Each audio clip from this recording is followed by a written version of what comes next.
Assalamualaikum warahmatullahi wabarakatuh. Perkenalkan, nama saya Naila Listiana Putri dari kelas 11 MIPA 6 nomor absen 25. Di sini saya akan mempresentasikan perlawanan rakyat Jawa melawan kolonial Belanda dalam Perang Diponegoro. Perang Diponegoro merupakan salah satu pertempuran terbesar yang dialami oleh kolonial Belanda selama masa pendudukannya di Nusantara.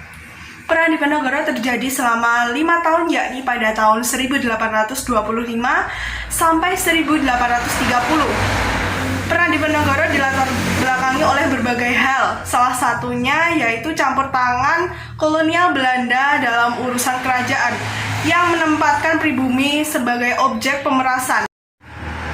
Dalam suasana penderitaan pribumi tersebut, muncullah seorang bangsawan bernama Raden Ontowiryo atau yang lebih dikenal dengan sebutan Pangeran Diponegoro. Pangeran Diponegoro membulatkan tekad untuk melakukan perlawanan kepada kolonial Belanda. Kekecewaan Pangeran Diponegoro terhadap kolonial Belanda semakin memuncak ketika kolonial Belanda memasang tonggak-tonggak di atas makam leluhur Pangeran Diponegoro. Kemudian Pangeran Diponegoro mengganti tonggak tersebut menjadi bambu runcing sebagai simbol perlawanan terhadap kolonial Belanda. Pada tanggal 20 Juli 1825, pihak istana mengutus 2 orang bupati untuk menangkap Pangeran Diponegoro dan Pangeran Mangkubumi sebelum perang pecah. Meskipun rumah Pangeran Diponegoro hangus terbakar, Pangeran Diponegoro beserta pasukannya berhasil kabur dan melarikan diri di daerah yang bernama Selarong. Di Selarong, Pangeran Diponegoro menyusun strategi perang, yakni yang pertama, merencanakan serangan ke keraton dengan mengisolasi pasukan Belanda. Yang kedua, mengirim kurir kepada bupati atau ulama agar mempersiapkan peperangan. Yang ketiga, menyusun daftar nama bangsawan, siapa yang sekiranya kawan dan siapa yang sekiranya lawan. Yang keempat, membagi kawasan Kesultanan Yogyakarta menjadi beberapa mandala perang dan mengangkat para pemimpinnya. Sebanyak 15 dari 19 pangeran bergabung dengan Diponegoro. Bahkan Pangeran Diponegoro berhasil memobilisasi para bandit profesional yang sebelumnya ditakuti oleh masyarakat pedesaan. Perjuangan Pangeran Diponegoro didampingi oleh Pangeran Mangkubumi, Ali Basya Seto, dan Kiai Mojo beserta para murid-muridnya. Perlawanan pasukan Diponegoro terus-menerus meningkat. Beberapa pos pertahanan Belanda dapat dikuasai.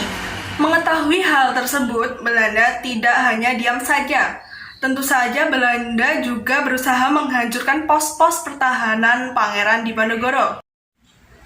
Pada tanggal 4 Oktober 1825, Belanda menyerang pos pertahanan Pangeran Diponegoro yaitu di Gua Selarong. Namun ternyata pos Gua Selarong sudah kosong. Ini merupakan salah satu strategi Pangeran Diponegoro, yaitu penerapan taktik gerilya. Pangeran Diponegoro menerapkan beberapa strategi perang, yaitu sebagai berikut. Yang pertama, Pangeran Diponegoro menerapkan strategi perang penyerangan secara langsung yang mengandalkan jumlah pasukan yang besar. Yang kedua, menjalankan prinsip strategi perang gerilya dengan berpindah dari daerah yang satu ke daerah yang lain. Yang ketiga, Pangeran Diponegoro juga menerapkan strategi perang atrisi. Strategi ini mengubah perang secara langsung dengan perang jangka panjang. Tujuannya untuk membuat lawan kehabisan kekuatan dan bosan. Perkembangan perlawanan Pangeran Diponegoro ini sempat membuat Belanda kebingungan untuk menghadapi pasukan Pangeran Diponegoro yang bergerak dari pos satu ke pos lain. Jenderal de Cock membuat strategi yakni benteng Stelsel atau yang lebih dikenal dengan taktik mempersempit daerah lawan dengan membangun benteng di seluruh wilayah sehingga pasukan Pangeran Diponegoro dapat terkepung. Pada tahun 1829, Kiai Mojo, pemimpin spiritual, berhasil ditangkap oleh Belanda. Kemudian menyusul Pangeran Mangkubumi dan Ali Basyah Sentot yang menyerahkan diri ke pihak Belanda.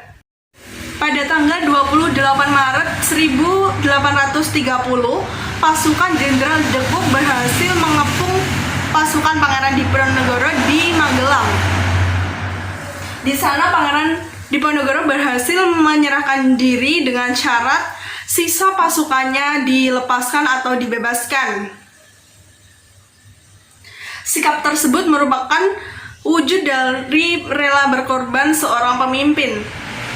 Oleh karena kesediaan Pangeran Diponegoro menyerahkan diri, ia ditangkap dan diasingkan ke Manado, kemudian dipindahkan ke Makassar hingga akhir hayatnya di Benteng Rotterdam pada tanggal 8 Januari 1855.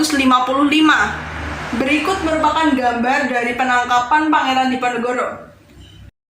Perang Diponegoro yang terjadi selama 5 tahun ini telah menelan korban jiwa sebanyak 200.000 jiwa penduduk Jawa dan dari pihak Belanda sebanyak 8.000 tentara Belanda dan 7.000 serdadu pribumi.